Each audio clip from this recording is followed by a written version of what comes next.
예, 이미 언론에 많이 분석되었고 보도도 되었습니다만은 또 WHO라든지 해외에서 전문가들도 다들 지적하는 것은 초기 대응 실패죠.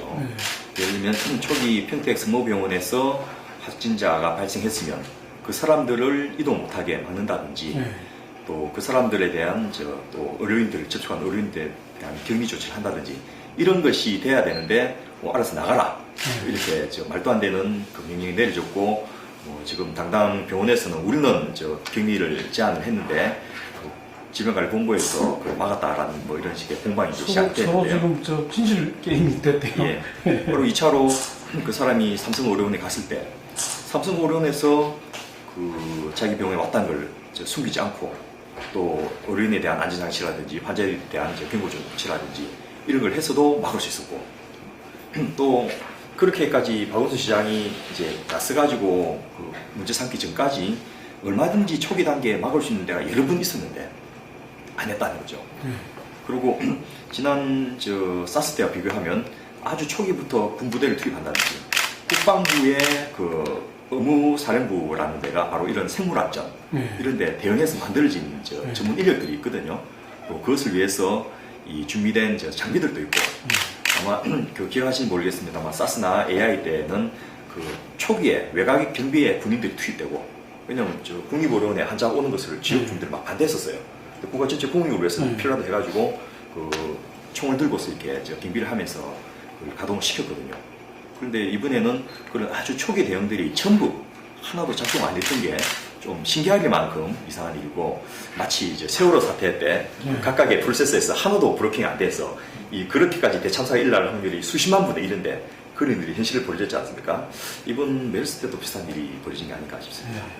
대한민국의 구축해 놓은 행정 체계가 작동하지 않은 것이 바로 차이가 아닌가 싶은데요. 그 사스 때에 비해서 오히려 그때는 조그만 질병관리본부가 아니고 국립보건원이라는 작은 조직이었다가 사스 이후로 질병관리본부로 조직이 확대되었습니다. 전문가도 훨씬 더 많이 채용되었습니다. 그리고 관련된 매뉴얼도 굉장히 많이 만들어졌고요. 그리고 그때 그 현장에서 뛰던 인력들 그대로 다 있거든요. 좀 더 그 고위직으로 승진해서 직급이 한 단계에서 다 올라와 있는데 근데 그때는 작동했던 시스템이 왜 지금 작동 안 하는지 보면 현장의 문제라든지 또 매뉴얼의 문제라든지 장비의 문제라든지 인력의 문제는 아닌 것 같고요. 그 시스템이 어디에 뭐가 있는지를 알고서 작동시키게 하는 행정관리 시스템, 오퍼레이팅 시스템의 문제가 아닌가 이 생각이 드는 게 첫째로 방금 말씀드렸듯이 이 초기에 국방부의 그 의무사령부에 있는 인력들이 조기에 투입되어서 그 강제적으로 격리 조치를 한다든지 이런 부분을 하지 않았던 거. 그리고 학교 후교 같은 것들도 사실은 교육부 장관이 학교장들을 보고 알아서 하라고 하고 학교장들은 자기가 책임지기 어려우니까 그 학교 운영위원회 통해서 학부모들 의견 들어서 해버리고 이런 거는 사실은 있을 수 없는 일이거든요. 국가가 의무교육을 실시하는데 그런 정도에 대해서는 저도 복지부 장관하고 교육부 장관 협의해가지고 이 지침을 내려준다든지 이렇게 해야 되는데 그런 것도 작동을 안 했고요. 또 지금까지도 병원이 격리에 따르는 금전적 보상이라든지 이런 인력들에 대한 장비 지원이라든지 이런 것들이 아직도 그 엇박자를 계속 맺고 있는데 사스 때는 초기에 총리가 그걸 틀어지고서 이 예산 저기 투입한다. 그리고 우선 선조치하고 후 보완한다. 이런 식의 원칙을 잘 세우고 해당 주무부서에서 작동을 하도록 힘을 실어줬던 것.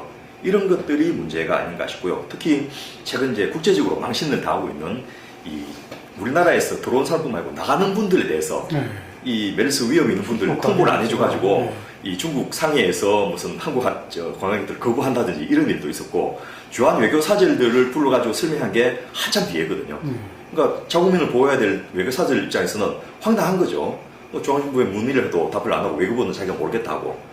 그게 복지부를 중심으로 관련 부처들이 유기적으로 협력하고 국무회의에서 몇 번째 거론되고 또 관련된 대책에도 만들어지고 이런 것들이 돼야 되는데 상당 기간 동안 그것이 전혀 작동하지 않았던 거 이런 것들이 총체적으로 아마 부실을 만들어냈고 결국 지금 이게 현 정부 들고 나서 특히 심화된 그 해당 주무부처들은 청와대 눈치만 보고 있고 청와대는 자기가 책임지기 싫으니까 밀어버리고 내몰아라 하고 이런 식이 되면서 그 행정 시스템이 작동을 안 하게 되는 것이 가장 큰 원인이 아닐까 싶습니다. 예, 뭐 총리가 안 계시면 대응하는 시스템이 이미 법에 다 규정이 되어 있는데 그 어디서 따라하는 것이 변명이 되지는 않을 것 같고 아니면 대행이 왜 그 역할을 안 했는지 뭐 이런 것들도 의문스러운데요.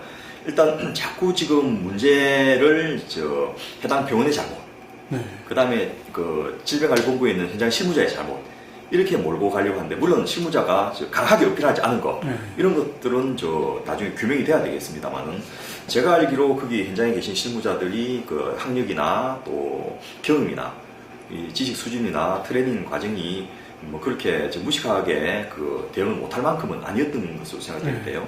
예를 들면 초기에 환자들에게 그 환자와 접촉한 사람들에게 격리 명령을 강제적으로 내리는 이런 부분, 또 그 병원 내 환자가 발생한 그 병원 내 원내 어르신들에게 그 대응 조치를 지시하지 않은 부분, 또 방호복의 조기에 그 적절한 수준의 이 방호복도 그레이드가 많이 있습니다. 그런 것이 지급되지 않은 부분, 또 병원명을 공개해가지고 나머지 국민들의 위험으로부터 보호하는 부분, 이런 것들이 하나도 대응이 안 됐던 것, 이런 부분은 좀 이해하기 어려운 부분이고, 질문하셨던 대로 실무자가 그것을 안 했을 리는 없는데, 물론 이제 그게 구도로 보고 했는지 나중에 성을 보고 했는지는 또 규명을 해봐야 되겠습니다만은, 결정을 누군가가 해야 될 분들이 안 했기 때문에 결국 이 집행이 안 됐던 게 아닌가라고 생각되고, 이후에 이제 책임자 규명에 들어갈 때도 꼬리 자르기 식으로 그렇게 실무자들만 징계하고 끝내는 이런 식이 되어서는 안 되고, 정말 전반적으로 시스템에 대한 문제 제기를 한번 하고 검토를 하는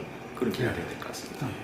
일단 이미 뭐 언론에서 많이 지적이 됐습니다만은, 공공의료의 포션이 이렇게 낮은 나라는 세상에서 거의 없습니다. 특히 OECD 국가 중에는 아주 극히 드물다고 할 정도거든요.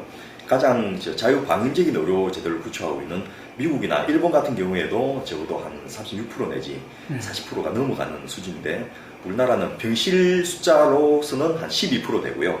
병원 숫자로는 5%로 되어 있습니다. OECD 평균이 병실 숫자로 77%입니다. 그러니까 너무 현격한 차이가 나는 거죠.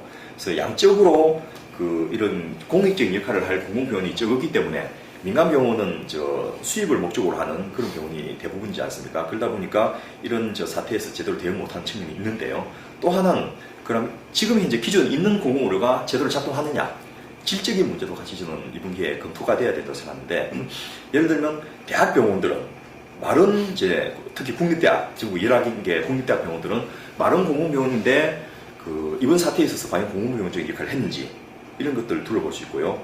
또 지방호사 의료원이라든지 국립 의료원 같은 경우에 예를 들면 이런 사태에 당해가지고 실제로 이번에 에크모가 몇 개가 어디에 있는지를 몰라가지고 발표했다가 병원명을 바꾸고 이런 일이 벌어졌지 않습니까? 있을 수 없는 일이 벌어진 거거든요. 국가가 중요한 자원에 대해서 파악을 못하고 있다는 거예요. 근데 그게 공짜로 파악된 게 아니거든요. 관련된 전담 대응팀이 있고, 평상시에 그것들을 챙겨가지고 리스팅업을 해놓고 있고, 적절한 시기에 이것을 활용할 수 있도록 돼야 되는데, 그런 대응팀이 없었다는 거. 또 예를 들면 전시에는 우리나라가 군병원이 민간병원을 인수해가지고 전시체를 전환을 하게 되어 있습니다. 의무사령부가 바로 그런 일을 하도록 맨날 훈련을 하고 하거든요. 그런데 전시가 아닌 이런 준전시 상태에서 과연 누가 그것을 할 수 있을지. 질병관리본부는 질병을 관리하는 전문 기능이 있습니다. 하지만 임상 의료 인력이 여기는 없거든요. 병원을 실제로 움직이고 통제하는 것은 다른 병원이 하나 있어야 된다는 거죠. 그게 바로 국립중앙의료원인데, 지금 국립중앙의료원은 현재는 이름만 국립중앙의료원이지 국가중앙병원이 아니거든요. 뭐냐면 여기에 지방에 있는 공공병원의 인력들을 데리고 와서 교육시키는 그런 인력이 없어요. 또 거기서 군병원 같이 진시 상태에서 민간병원을 인수해가지고 예를 들면 중환자실이나 응급실을 메르스 대응 체계로 전환시킬 수 있는 그런 인력도 없어요. 마지막에 이제 힘들어지니까 민간병원이 그런 상태에 빠지니까 결국 여기 있는 인력들 애가지고 보내주긴 했는데, 그런 것이 굉장히 늦게 움직일 수밖에 없었던 게 평상시에 그런 대응 체계가 안 돼 있다는 거죠. 그래서 저는 이 양적인 부분도 굉장히 중요하지만은, 마치 예비군 동원훈련을 하듯이 이 공공의료 부분도 바로 동원훈련을 해가지고 이런 국가 비상사태에 대응할 수 있는 체계와 장비, 인력을 갖춰야 되는데, 그런 부분이 아직 없는 것이 굉장히 큰 문제가 아닌가 싶습니다. 아마 이번에 경남에서 사망 환자라도 발생했으면 홍 지사가 책임을 져야 될 그런 일이 아닌가 싶고요. 아마 이게 좀 마무리되는 대로 다시 경남도민들하고 보건의료 노조하고 이런 분들이 경남도청 앞에서 홍지사한테 항의 집회를 또 하는 것으로 준비를 하고 있다고 제가 이야기를 들었는데요. 실제로 공공의료는 그 자기 생활에 가까운 곳에서 지역별로 그 필요한 역할들이 있어야 되거든요. 지금 공공의료라 하면 그 공공보건의 측면을 가진 이 보건소만 한 250개 그 기초 단위로 있고 지방의사 의료원들도 아직 지역별로 균등하게 있는 상태도 아니고요. 또 그 지방의사 의료원들이 제대로 된 역할과 기능을 할 수 있도록 지원이 되는 상태도 아닌 거죠. 그런데 거기에 들어가는 몇십억, 뭐 몇십억도 아닙니다. 인간 직전하는 게 몇억 수준입니다. 많게는 몇십억, 적게는 몇억 정도를 아끼려다가 이번에 수백억, 수천억을 지금 날릴 수 있는 그런 위기에 달지 않습니까? 그건 뭐 경남도뿐만 아니고 우리나라 전체가 다 마찬가지인데요. 공공의료에 쓰는 돈이 평상시에는 낭비같이 보이지만은 예를 들면 국방부가 쓰는 돈은 그 항상 국민들이 그렇죠. 이해를 제기하지 않지 않습니까? 50년 동안 전쟁 한 번도 안 일어났지만은 그것을 인정하는데 이 천연병이라든지 이런 위험들은 수시로 벌어지고 있는데 왜 거기에 쓰는 돈을 아까워하는지를 이해를 못하겠다는 거죠. 그래서 이거는 필요 비용으로서 아니 적극적인 대응 비용으로서 여기다가 적정한 역할과 기능을 할 수 있도록 투입하는 것이 제대로 된 국가의 자원 배분이 될 수밖에 없고요. 아마 이번 일을 계기로 홍 지사님도 좀 각성을 했으면 좋겠고 또 기존에 있는 지역에 있는 그 공공병원들이 그야말로 지역사회 거점병원 이런 방역이라든지 건강증진의 중심병원 역할을 할 수 있도록 다시 지원하는 그런 것으로 거듭나는 계기가 됐으면 좋겠다는 생각입니다. 국민의 정부와 참여정부 전부 이 신자유주의적인 방향에서 자유롭지 못한 한계가 있다는 것은 제가 인정을 해야 될 것 같고요. 저도 그 참여정부 시기에 이제 고위공직자를 하면서 의료산업화 세력들하고 그 의료 민영화 세력들하고 안에서 이제 많이 싸우고 했는데 저는 그 의료 영리화가 가진 폐에 대해서는 이제 국민들이 거의 80% 이상 다 알게 됐다고 봅니다. 그래서 더 이상 무슨 그 민간보험을 도입하자든지 또 의료를 영리화하자든지 이런 것에 대해서 그 동의할 국민은 극히 일부분밖에 안 되고 이 미국의 상황 같은 걸 봤던 국민들은 저거는 의료 지옥이다 이렇게 해서 그거는 굉장히 이제 반대를 하고 우리나라 건강보험이 한계가 많지만 그래도 이걸 발전시켜야 된다라는 이제 거의 콘센서스가 있는 상황이 아닌가 싶고요. 의료 영리화를 의료 산업화로 그 대체해서 쓰는 이 부분도 저는 굉장히 큰 문제라고 생각합니다. 예를 들면 의료가 산업적인 측면이 분명히 있거든요. 그리고 외국 환자 유치도 뭐 국내 그 의료진들이나 국내 국민들에게 해를 끼치지 않는다면 나쁜 건 아니지 않습니까? 그래서 또 해외 서비스하는 수출로서 병원 수출을 하는 이런 것들도 저는 그 나쁘지 않다고 보는데 특히 공익적인 목적으로 ODA 사업을 하는 이런 건 이미 많이 하고 있기 때문에 그런 것은 좀 더 정치화시키고 발전시킬 그 부분이 있다고 생각하는데 이것을 산업화를 영리화 민영화로 대체해서 말하는 것은 사실도 아니고 대단히 위험한 일이다 이렇게 생각합니다. 예를 들면 세계에서 의료산업 1등은 미국인데요. 2등은 스웨덴입니다. 스웨덴에는 uppsala 의과대학이나 카롤린스카 의과대학 같은 게 세계적인 의과대학이거든요. 카롤린스카 같은 경우는 교직원은 한 2만 명 되는 엄청나게 큰 의과대학입니다. 스웨덴 인구가 우리나라의 그 20%밖에 안 되지 않습니까? 1,000만 정도인데 그런 엄청난 의과대학인데 거기서는 주로 연구를 해요. 그래서 새로운 신제품이라든지 의료기기, 의료소모품 이런 걸 발명하고 생산하도록 해서 세계적으로 수출하고 라이센스 받는 이런 산업을 하고 있고요. 세계 1위의 의료산업 국가인 미국조차도 의료산업을 선도하는 것은 영리병원이 아니에요. 그 매사추세츠 제너럴 하스피털 이게 이제 미국에서 최고 가는 유명한 병원인데 여기는 공공병원이거든요. 거기는 병상은 한 800병상밖에 안 되는데 인력은 어마어마하게 많은 인력이 있습니다. 연구중심 병원인 거예요. 거기서 신약이라든지 새로운 의료기기라든지 임상시험 같은 것들을 계속해서 해가지고 그것을 산업화하는 데 도움을 주고 있거든요. 그래서 이걸 민영화, 영리화를 산업화로 쏘개가지고 추진하는 것은 좀 사실도 아닐 뿐 아니라 근거도 없는 거다. 오히려 영리화라 하면 공공성이 강한 의료를 그 공공성을 침해하는 쪽으로 작용할 우려가 있기 때문에 그런 것은 좀 사실을 분명히 규명하면서 접근하는 자세가 필요하지 않겠나 싶고 특히 이번에 좀 문제가 됐던 게 이 직접 대면 진료를 하면 그 환자로부터 감염의 우려가 있으니까 원격 의료를 도입하자. 이 기회에 이 메르스 같은 엄청난 국가적인 재난 사태에도 이 의료 영리화를 추진하는 계기로 쓰려는 분들이 있었어요. 그래가지고 그것도 특히 문제가 된 특정 병원에 그것을 특혜를 주려고 그 하다가 그 중간에 처리되고 이런 문제가 있었는데 조금 그 본질을 좀 전도해서 보는 게 아닌가 네. 싶고요. 오히려 영리화나 산업화보다도 공공화를 더 하는 것이 예를 들면 저희가 여기 건강보험 하나로 운동을 하는 이 본부인데요. 건강보험의 보장성을 우리나라가 지금 62%인데 한 90% 정도까지 높이면 39만 명 정도의 신규 고용 창출이 가능하다. 또 연간 18조 원 정도의 불필요한 민간보험 가입을 줄여서 그것을 생산적인 데 쓸 수 있고 국민들 가처분소득을 늘려서 이 내수 경기를 진작시킬 수 있다. 이런 연구들을 제가 하고 그 보고를 발표하고 있는데요.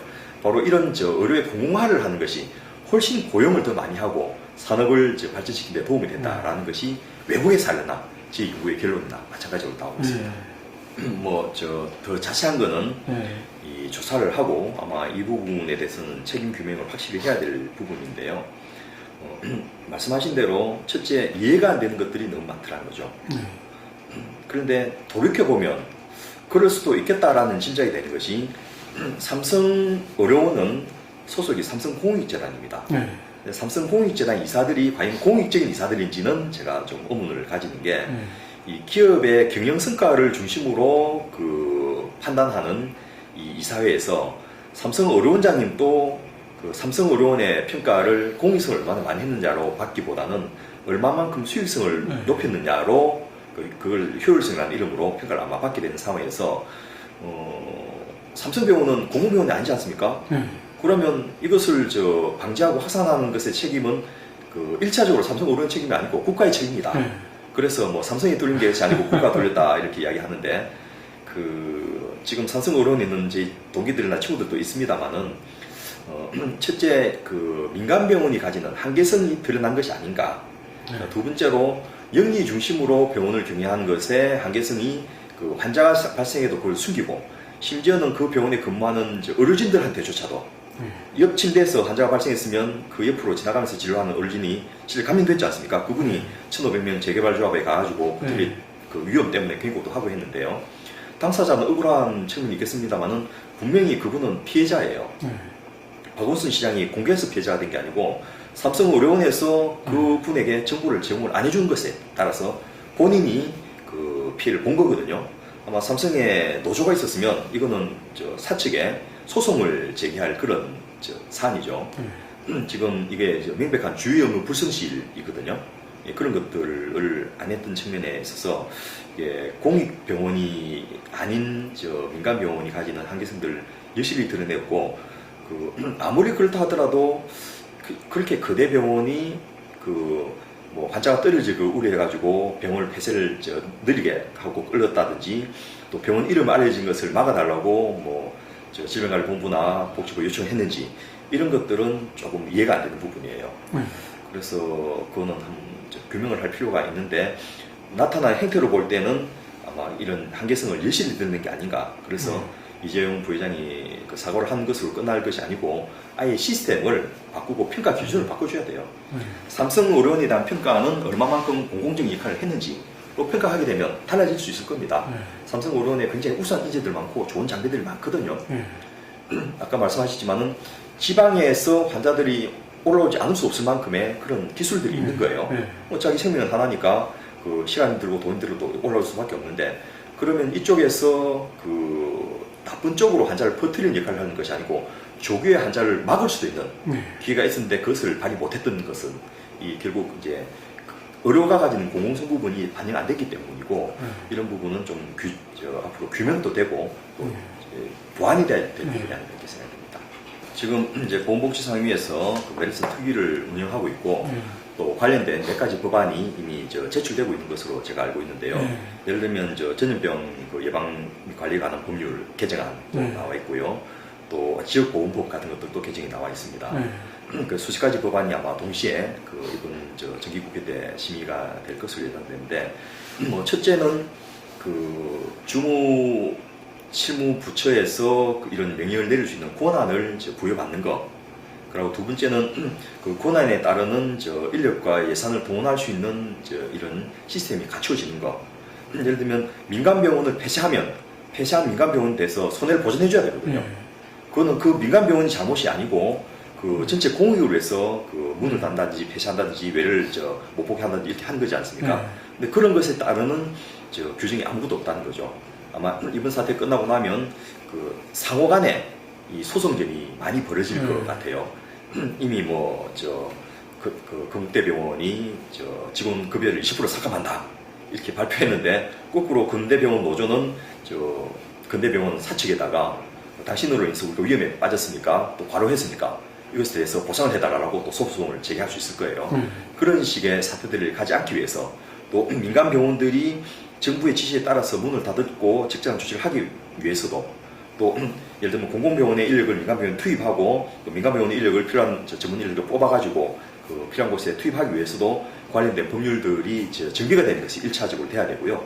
두 번째, 그보다 더 시급한 것은 지금 무슨 의료 민영화, 영리화가 물어보시는데 그런 것을 가지고 시간을 보낼 때가 아니라는 거죠. 제가 역학이나 이 예방의학자로서 말씀을 드리면 이머징 앤 리이머징 디지죠. 옛날에 있는 전염병이 다시 창궐 하는 거, 또 새로운 전염병이 출현하는 거, 또 이런 것들이 굉장히 활발하게 벌어지고 있다는 겁니다. 그런 상황에서 이제는 국방이나 치안과 마찬가지로 질병 예방 및 관리도 국가의 역할이 될 수밖에 없어요. 근데 하도 답답하니까 지방자치단체장이 나서서 했는데 이건 정상이 아니거든요. 이 전염병 관리는 기초지자체에서 할 수 있는 사안이 아니에요. 광역이 하기도 힘들고 국가가 해야 될 그런 기본 단위이거든요. 그래서 이런 부분에 제대로 대응할 수 있도록 하는 거. 그리고 이번 전염병도 문제지만 만성질환에 대한 관리. 사실은 메르스가 그 교통사고보다 훨씬 위험이 적다 이런 말을 해가지고 빈축한 분도 계셨는데 그 만성질환으로 지금도 아프고 사망하는 숫자가 훨씬 더 많거든요. 근데 이 만성질환에 대한 관리는 자기 책임으로 남겨져 있지 않습니까? 자기의 잘못으로 되는 부분이 물론 없지 않겠지만은 그런 것에 대해서 피해는 국민 전체가 져야 되고 의료비는 국민 전체가 내는 의료보험료라든지 이런 데서 탈출해야 된다면 이거는 이제 공익을 위해서도 국가가 들어갈 수밖에 없는 영역인데 이런 부분에 대한 법률이나 제도적 자기는 굉장히 위협하거든요. 이번에 담배값 2,000원 올렸습니다만은 그 중에서 얼마만큼 국민 건강증진이나 흡연 예방에 쓰여지는지 이런 걸 본다면 그 한계를 명확히 알 수 있을 것 같습니다. 그래서 이 제대로 그 국회가 이것뿐만이 아닙니다만은 또 질병관리 부분이나 국민 건강 증진 부분에서도 역할을 하는 것이 필요하고 그것을 해야 될 전문적인 부분이 굉장히 많이 있다 이렇게 말씀을 드릴 수 있겠습니다. 세 가지 측면이 다 있다고 보는데요. 첫째, 이 분야의 전문가는 돈이 안 되기 때문에 굉장히 적습니다. 우리나라에서 1등부터 제일 마지막 등수까지 제주 의대까지 다 채우고 나서 그 다음에 서울대 공대 간다 이렇게 할 정도로 지금 의과대학이나 이런 쪽에 선호도가 높지 않습니까? 그런 우수한 인력이 들어왔음에도 불구하고 역학이나 예방학 쪽에는 미달이거든요. 그래서 이 전염병 관리 부분은 이제 예방학 중에서 역학이 담당합니다. 그리고 내과 중에서도 감염내과는 돈이 안 됩니다. 병원에서 적자되는 부분이라서 아예 감염내과를 설치 안 하는 병원이 많습니다. 심지어 대학병원조차도. 사실 이게 대학병원 중에 감염내과 전문의가 없는 곳도 있거든요. 대학병원이라 하면 전문 과목이 내과가 아니고 내과 중에서 호흡기 내과, 순환기 내과로 10개로 서브 디비전이 있고 그 안에서 호흡기 내과 중에서 이렇게 서브 디비전 3차 세분화까지 가야지 이게 그래도 대학병원이라고 할 수 있는데 이 감염내과는 2차 디비전에 속하거든요. 그러니까 내과 외과 할 때의 내과 중에서 감염내과예요. 내과 10개가 세부 과목이 있는데 그런데 이게 이제 인력이 너무 적은 거예요. 그러니까 현장에서 환자를 치료하고 관리할 수 있는 감염내과 전문의도 적고 국가 전체적으로 지역사회 감염이라든지 국가 방역을 책임질 수 있는 예방학 전문의도 적기 때문에 인력 풀 자체가 적다. 그게 첫 번째고 두 번째로 이 인력들이 제대로 일할 자리가 없는 거예요. 기껏해야 대학병원에 있는 예방학 교실 이런 데 있든지 아니면 감염내과 전문의가 그냥 개원해버려요. 개원해서 감기 환자 보면 그거는 그 사람의 능력을 사장시키는 거거든요. 그러니까 질병관리본부도 아직은 전문 인력이 적고 식약청도 굉장히 적고 이 보건복지부는 더 적고 이런 상황이기 때문에 그런 사람들이 일할 자리가 별로 없다. 그리고 마지막으로 말씀하신 대로 그분들한테 역할과 권한이 주어져야 돼요. 적어도 이런 질환에서는 역학 전문가가 현장에 들어가서 부서가 판단하고 결정내려면 그것이 청와대까지 쫙 보고되면서 시행되는 이런 시스템이 정상적인 시스템이라는 거죠. 왜냐하면 이 사람은 먹고 자고 나서 계속 20년 30년 동안 그만 공부한 사람이거든요. 또 실제로 우리나라에 그렇게 우수한 분들이 많이 있습니다. 제가 공부했던 쪽에 선후배님들 이번에 복지부에서 보이고 질병관리본부에서 보이고 대학에서 보이고 언론에서도 보이고 이렇게 하는데 그분들이 평상시에는 언론에 한 번도 안 나와요. 그거는 그런 문제가 없었어도 이기도 하지만은 우리나라가 그런 중요성을 못 느끼고 있고 그런 분들이 작용할 수 있는 기회라든지 이런 결정 시스템이 제대로 작동을 안 하고 있기 때문인 거죠. 죽은 자와 바보만이 생각을 바꾸지 않는다라는 유명한 명언도 있는데요. 이런 일을 겪으면서도 대응을 하지 못하는 것, 소 잃고도 외양간을 고치지 않는 것이 저는 문제라고 생각하고요.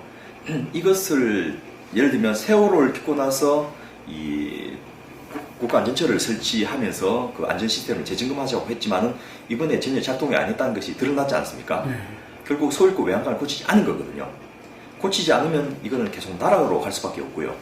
근데 거꾸로 이것을 어려움을 겪고서 그것을 발전하는 계기로 쓴다면, 교훈으로 쓴다면 원스텝 백워드 하겠지만 투스텝 포워드를 할 수 있는 그런 기회가 될 수도 있다고 저는 생각을 하는데요. 지난 정부와 현 정부를 겪으면서 국민들이 느끼는 거는 정권에서 살아남기가 가장 우선이다. 우선 안 죽고 살아남아야지 다음에 희망이라도 기대할 수 있다. 이런 절박한 심정을 가지게 된 것 같아요. 정치의 문제를 자기 생존의 문제로, 이전에는 그냥 투표 당일날 선택하는 문제로 생각했다가 이제는 자기 생존의 문제로, 가족의 목숨의 문제로 생각하기 시작했다는 거, 이것이 저는 하나의 큰 계기가 됐다는 생각을 하고요. 두 번째로 아직은 그것을 대변할 만한 정치 세력이 등장은 하지 않았어요. 근데 그런 정치 세력이 있어야 된다라는 필요성을 알기 시작했다는 거, 이런 것은 굉장히 큰 발전의 계기가 아닌가 싶고요. 이후에 정치적인 변화 과정이 올해 하반기, 내년 초까지 엄청나게 있을 것인데, 그런 변화들이 아마 이 한목적인 방향으로 가게 되는 좋은 기회가 될 수도 있지 않겠나 싶어서, 이번에 아직도 감염되어 계신 분들, 또 희생된 분들, 그런 분들의 목숨 표되지 않도록 국민들의 이 참혹한 심정들이 제대로 치유받을 수 있는 것은 위로하고 힐링하는 것이 아니고 제대로 된 대안을 제시해주면서 나는 겪었지만 우리 자식들은 겪지 않아도 될 거라는 그런 희망, 또 2015년은 겪었지만은 16년, 17년에는 이런 일이 재발되지 않을 거라는 희망, 이런 것을 주는 게 저는 중요하지 않겠나 싶습니다. 예.